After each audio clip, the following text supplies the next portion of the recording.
Butker bangs that one dead down the middle.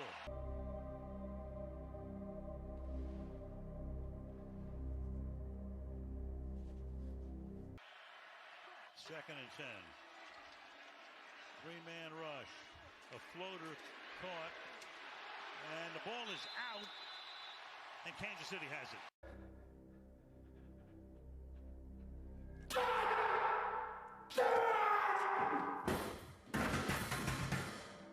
Yeah, that intro just about sums it up for last night.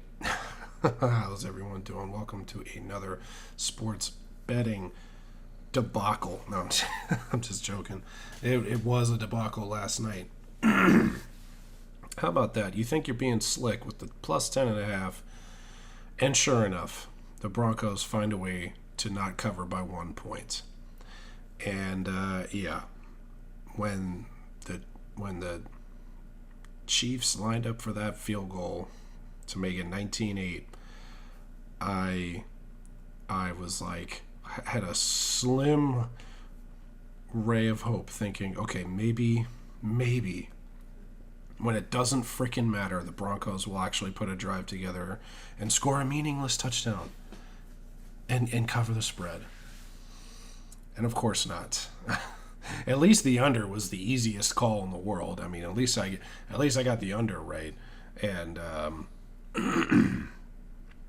but touchdowns were definitely lacking in this game. Harrison Buckner, the fantasy player of the night. And of course, Wilson only having 90 yards passing, 2 interceptions, and just looked flat out awful.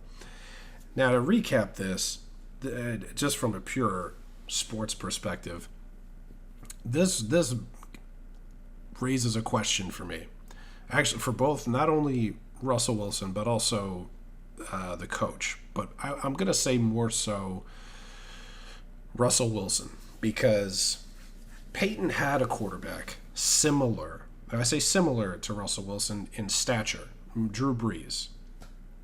And they always had records, like they had record-setting offenses, a Super Bowl title, were always a contender for playoffs, and up until Drew Brees' last season, obviously he wasn't the same guy that year, but this really raises the question: was Russell Wilson just a product of Pete Carroll's offense? And I'm starting to think that that's the case. I think that Russell Wilson, whatever great talent, trust me, his story was great coming out of college. What was it, 4th round pick? No one really knew who he was or what he was going to be in the NFL, and benefited from a historical defense and an incredible run game with Marshawn Lynch, and I would say great coaching by Pete Carroll and his staff. And never really needing to throw the ball 35, 40, 45 times on a consistent week-by-week basis. And the play action was where, obviously, he was strongest with that strong running game. Play action, bootlegs, all that kind of stuff. And not to mention his athletic ability to run the ball early in his career, to scramble. So, and that was all I kept thinking about when watching this. I mean, I was just baffled at how bad he was playing. And at one point I was thinking, just bring Trevor Siemian in. Just bench him already. Like, this is not working. No matter what. The only game where he showed any sign of life was the last half of that Chicago Bears game where they came back and won. That was the only sign of life he showed. Other than that, I mean, this was just bad. I mean, bad. And even as bad as they played, they still came within a point of covering that spread, which makes me believe that my analysis was right about the Chiefs.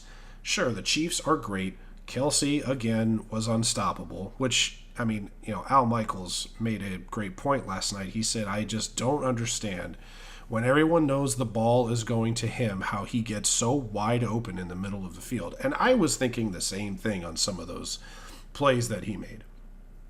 Now, this is why I don't think the Chiefs, I shouldn't say that. They're a contender, but I don't think, you just look at what some offenses have been able to do against the Broncos, and the fact that the Chiefs could only score one touchdown against them at home on a primetime game. I mean, I know the weather wasn't perfect, but still, there were times when Mahomes had all day to throw back in the pocket, and he had scrambling, opportunities, and it just comes down to receivers. Does not have that receiver that just outside of Kelsey. I mean, you might as well consider him a receiver. Not just a tight end, but just a bona fide number one receiver. That scares you down the field. That they don't have that. Tyreek Hill. Jamar Chase, Keenan Allen. DK Metcalf. I mean, just going down the line of all the starting receivers that a lot of these teams that are top-notch talent. You don't really have that in Kansas City. You just have like a quartet, I should say, at the very least, a quartet. You have this group of receivers that are basically complementary pieces to other starters on the offense. And so I was speechless for most of the day just thinking about this game at work. It was slow, so I had a lot of time to ponder this. So yeah, that being said, at least the under. That's all I got to say. At least the under. And of course, I'm already 0-1 for the week in the pool that I showed you yesterday. So let's hope we can win. Let's hope I can get the rest of them right, so I can at least go 4-1. But yeah, it was an ugly night of sports ball. But we're gonna go ahead and move on. We're gonna go ahead and take a look at some of the injuries that I've following, of course. So for Wednesday, October 11th. Let's see, the big one for the Cardinals is Marquise Brown has been dealing with an illness. He's questionable for Sunday. Sometimes that can, sometimes it doesn't. These things are just, they're maybe fatigued, dehydrated, and just overall just not feeling well. It depends on what it is. Overall, though, the rest of their team seems to be doing okay, except for obviously James Conner is going to be out indefinitely with that knee injury.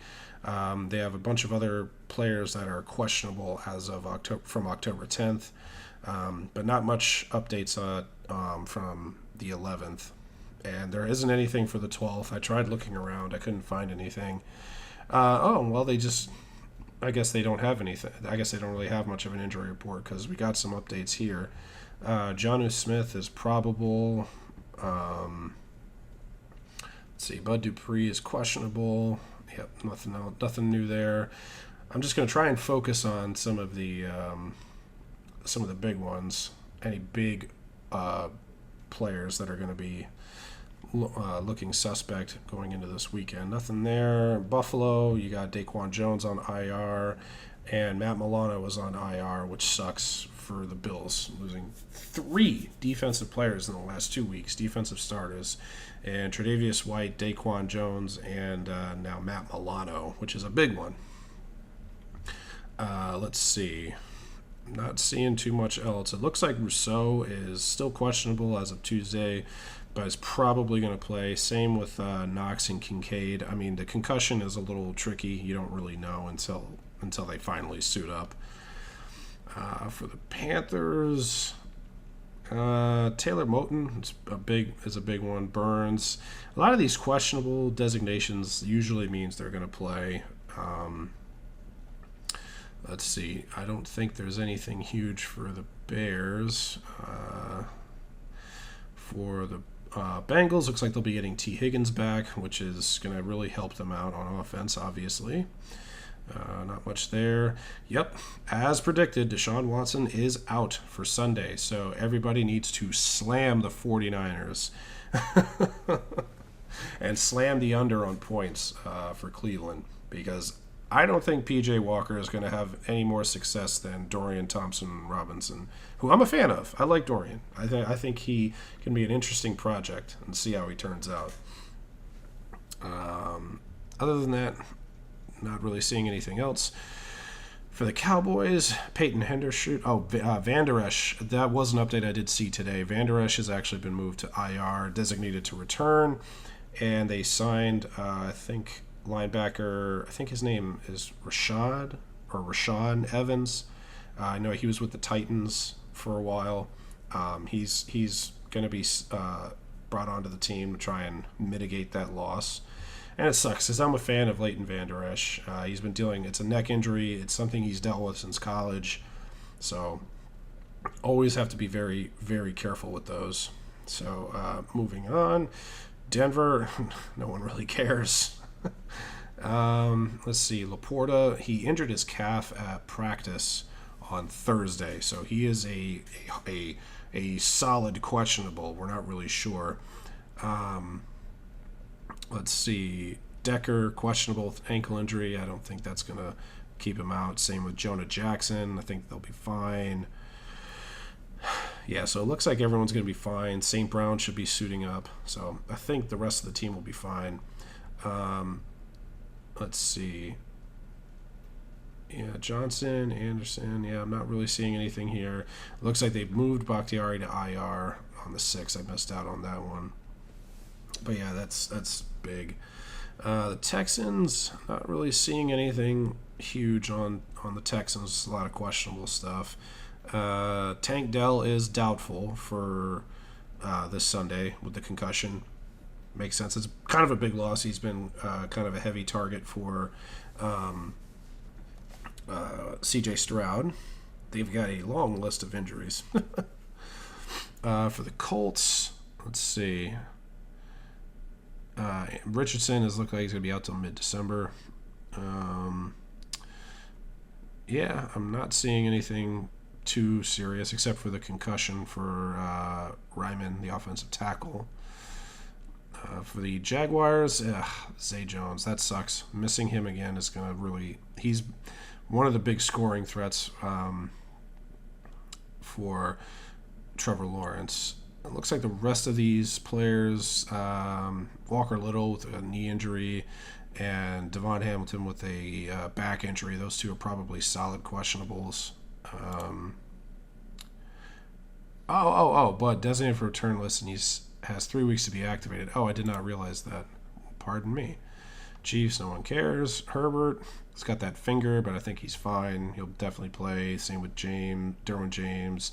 Bosa, I mean, they have that extra day to get right. So the Rams actually pretty healthy for the most part.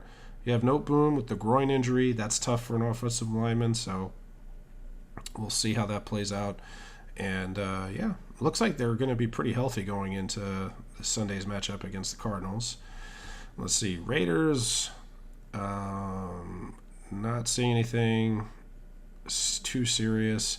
Some knee injuries to watch. Max Crosby, Marcus Epps, and I'm not sure who Tucker is.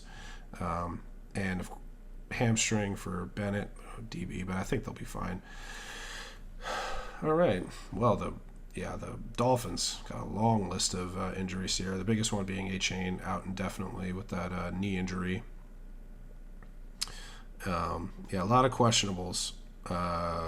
Claypool, who was acquired last week, may see some action. People were throwing around as Jeff Wilson a target for any kind of fantasy owners because of the injury to A-Chain. Vikings, doesn't look like there's anything too serious. Davenport with the elbow, questionable, but that's about it. Jordan Addison, ankle injury, those are tricky. That's going to suck. And then Justin Jefferson. Yeah, injury reserve. Yeah. If they lose this, if the Vikings lose this game, I think it's entirely possible with how bad this defense is. I think they should strongly consider sitting Jefferson just for the rest of the year, depending on how serious that hamstring is. I know he wants to play, compete, and all that stuff, but you don't want to risk him getting a more serious injury. There's like really no shot at them winning if they lose this, winning the division if they lose this game. I don't think. Giants going to be without their. Oh man, terrible. So yeah, Giants going against the Bills. Tyrod Taylor is going to be getting the start because Daniel Jones is out, Andrew Thomas is out, and everyone else looks questionable. Yeah, and Saquon Barkley is basically going to be out till late October. Man, what a tragedy this Giants team is. For the Jets, let's see, Turner, Becton, they're all questionable. Vera Tucker is on IR with an Achilles. That really sucks for the Jets. Not too much else.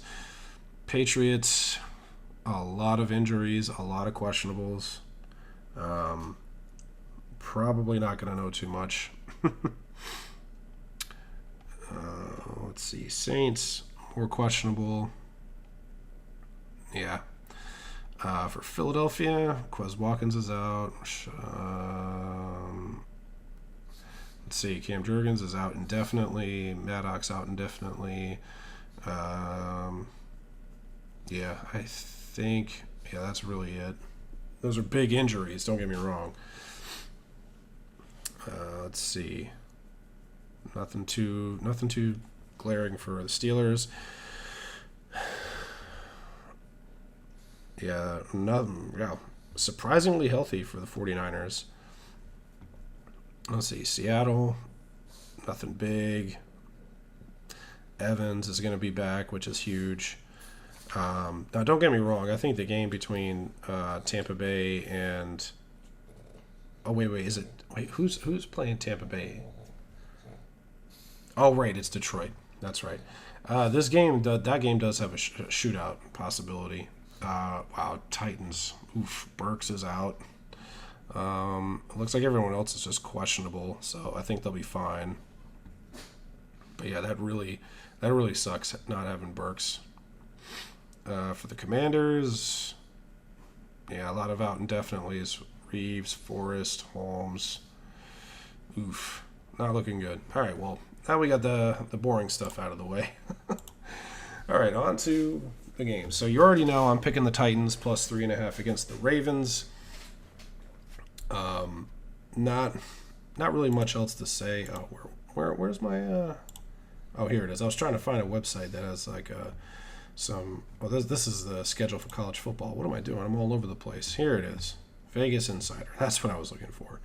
So right now the line's actually moved up. It's moved up from 3.5 to 4.5. Some of these lines, DraftKings, you can get +4. FanDuel, you can get +4. So they're not really only a half a point up, but a full point for all these other books, which is good. I wish we could have got that for my pool, but it is what it is.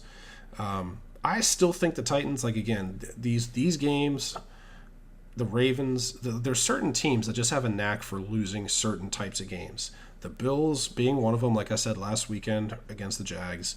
The Ravens are another one. The Chargers are another one.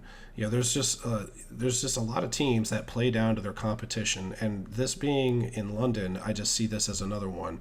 And I think the Titans, they may not win, but I think that it's going to be within that plus 3.5 spread that I initially said yesterday, but now it's up to 4.5, so that's even better. Moving on, we got the Commanders and Falcons. I'm not too thrilled with this matchup. It looks like the line is sitting at 2.5, so they're probably expecting like a field goal difference, which I could expect. And me personally, if the Commanders haven't really shown an ability to seriously stop the run, so I think the Falcons are probably going to have the edge here, which is probably why they're the favorite. Also, they're at home. Desmond Ridder hasn't lost at home ever. But as far as overall offense, I like the Commanders just because their quarterback Sam Howell has looked a lot different against Philly than he did against Buffalo. And they have the offensive talent. Their front four on defense is probably on paper one of the best in the league. So you would think that the Commanders wouldn't be underdogs, but they are, and you can get plus 2.5 at minus 108 on DraftKings. Not bad. So if I was forced to bet, I would lean to the Commanders, but this may be one of those games that I just stay away from. Maybe player props for Bijan Robinson and Sam Howell. Maybe Howell to throw 2 touchdowns, Bijan Robinson on his rushing prop, maybe rushing and receiving. He gets pretty involved in both. Vikings-Bears. This one's sitting right at 3, and I honestly would take the Bears at plus 3. I honestly think this could be another one of those high-scoring affairs, and I think the Bears can easily win this. I think they have some better players on defense, and I trust Justin Fields. Well, no. I do trust Kirk Cousins. I don't trust the defense. For Justin Fields, it's his running ability that gives them the edge. Yet they're still underdogs after their crazy performance against Washington last week. And DJ Moore being borderline pretty much unstoppable in that game. So I would look for more, obviously not to have that kind of a game again, but I would look to maybe some other players like Darnell Mooney. And obviously, I don't know. The Vikings, they've been kind of up and down when it comes to the run game. So I think this is going to be more pass-based, but I don't know. The Bears had success running the ball against Washington last week. So if I were to pick, I would take the Bears, and I might take that. I might tease it up to 6. I might do a teaser, like a teaser parlay, and this being one of them, tease it up to a plus 6. That I would do. If I was going to do a teaser, I would do that. Or I should say, other way around. If I was going to bet the Bears, I would tease them up to 6 points. Seahawks and Bengals. Again, I don't know, like which Seahawks team is going to show up, which Bengals team is going to show up. The Bengals are at home. That's always a plus. This is a game I'm just staying away from entirely. I'm just staying away from it entirely. I'm not even going to do player props, not going to do scores. I'm not going to do any of that. But your lines are between 2.5 and 3. You can get some really good ones depending on who you want to roll with. For the Bengals, you can get 2.5 at minus 115 on PointsBet. You can get plus 3 at 110 on Bet365, BetMGM, and Caesars. Obviously, we got the 49ers Browns. This line started at minus 5. It is up to a 9.5, 9 on some of them, minus 10 on others. Obviously, since the news came out today that Deshaun Watson is going to be out, I would buy this as quickly as possible. If you can get 9, that's amazing. But this should be an easy win for the 49ers. I know everyone talks about the Browns' defense and all that stuff. I'm telling you, I think the 49ers are going to be fine. I think they're going to easily cover that 10-point spread. Even the 10-pointers, I think they'll easily cover that. Because just to give you an example, P.J. Walker against the Bengals last year had 9 yards or 8 yards or something like that, 8 yards passing. And Joe Mixon scored 4. That was when he was on Carolina. To be fair, he was on Carolina. But that just giving you that example. So, Saints-Texans, again, this is one of those low spreads, basically a pick 'em here.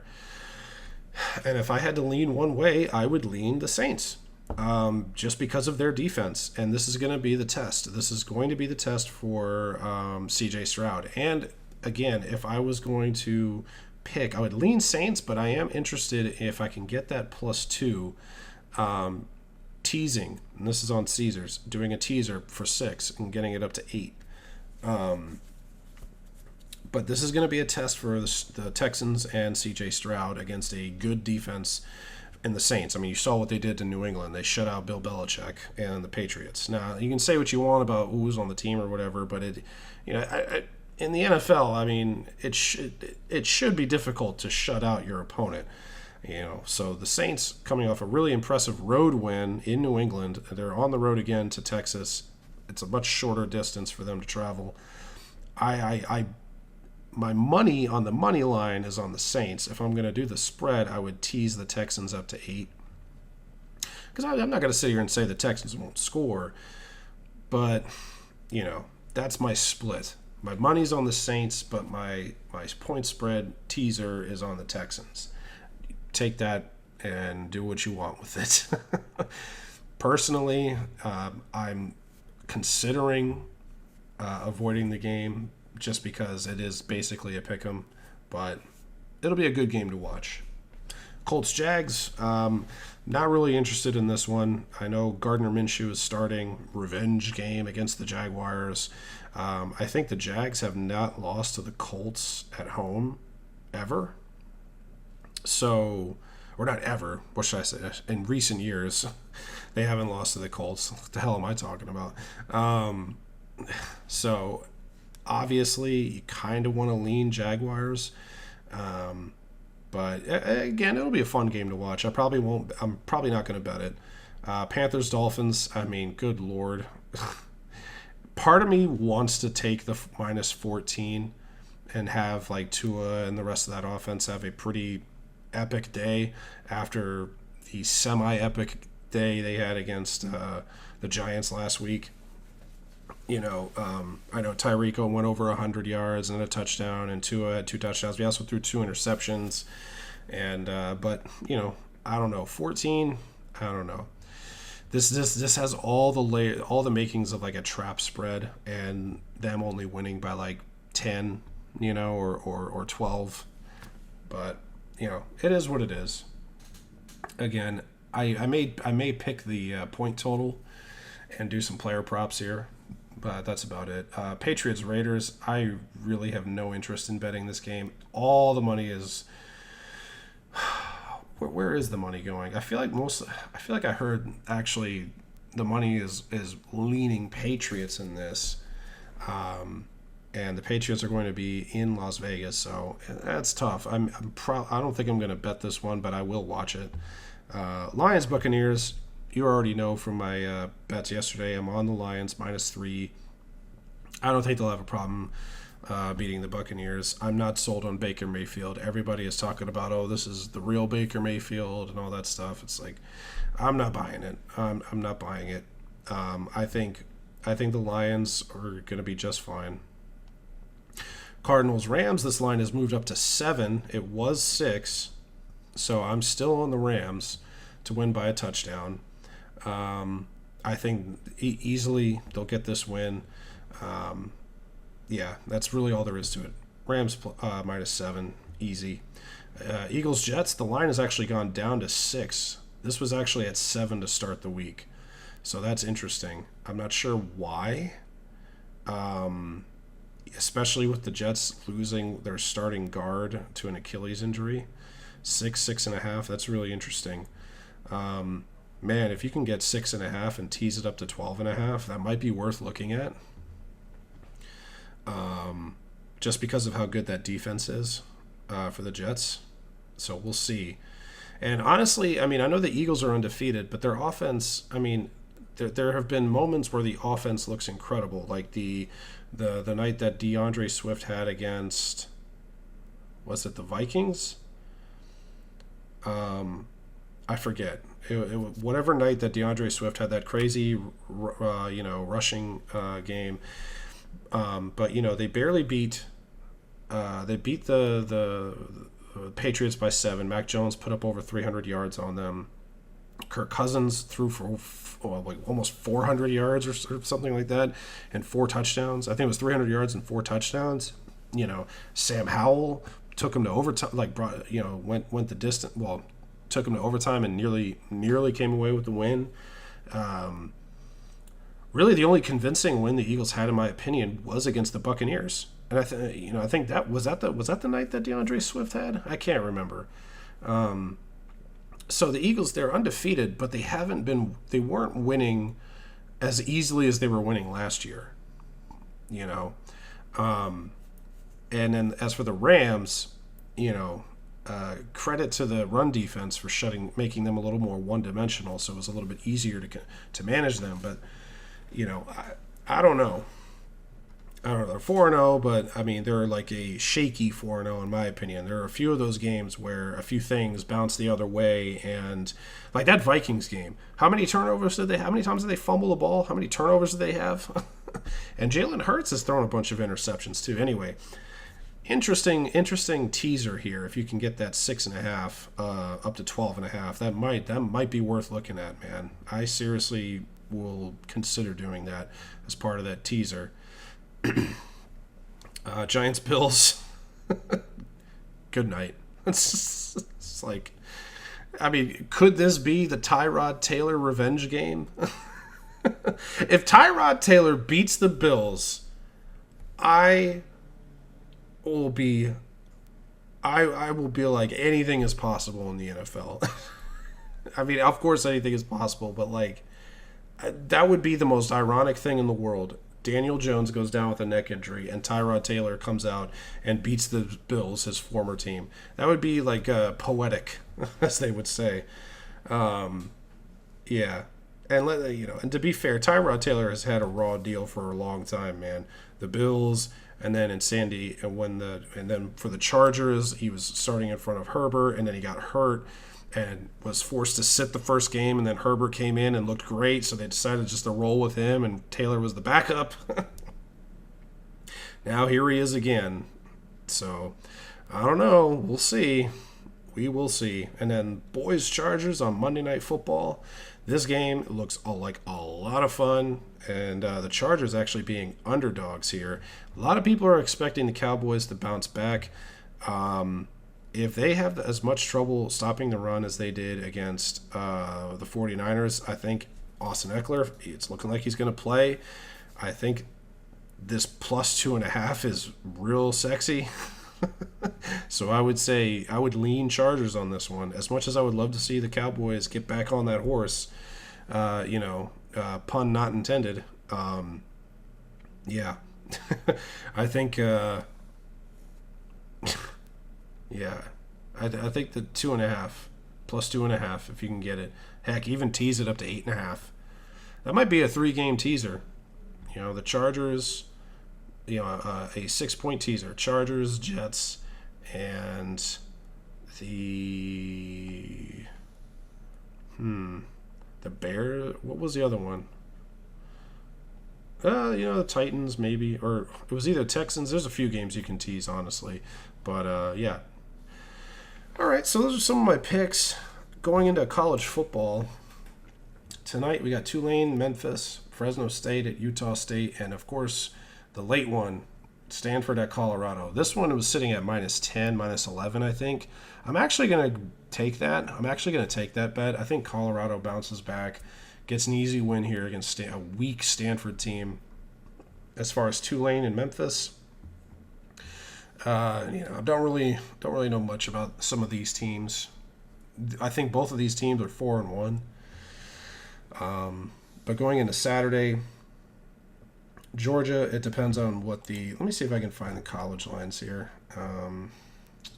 NCAA odds. Here we go. All right, so let's see. Florida State, that should be an easy win there against Syracuse. Michigan, those are some serious points there, 33. A lot of these games where you have the 18, I mean, this might be worth 18.5 looking at, but for Michigan, like you take the over on the points. Michigan State and Rutgers. Got Iowa State and Cincinnati. That's an interesting one. Let's see. Ohio State and Purdue. I mean, if Ohio State can't cover that 19-point spread against Purdue, then that's when something's wrong. But that should be an easy cover for them. Alabama, same deal with Arkansas. Georgia is at 32.5 to 33. Holy crap! Depending on what the points total is, you may want to take that. Utah, I take that. Definitely take the 10.5 spread minus 11. I think Utah can definitely beat California. Maryland, yeah, they could bounce back against Illinois. I really like that Maryland team. Tennessee at Texas A&M, that's going to be a good game. Let's see. Florida, Penn State. Oh, man. Making sure I don't miss any here. Oregon, Washington. This is going to be the game of the week, in my opinion, and that's what I'm definitely going to watch. And I am going to take Oregon plus 3.5 if I can get it. Even plus 3. Heck, it might even be worth a teaser. Teasers are fun. They're fun. But anyway, I think Oregon plus 3.5 or plus 3 even is good. I like that. It's going to be a great game. And basically, whoever wins this is going to be whichever quarterback wins here is going to be basically the Heisman front runner, in my opinion.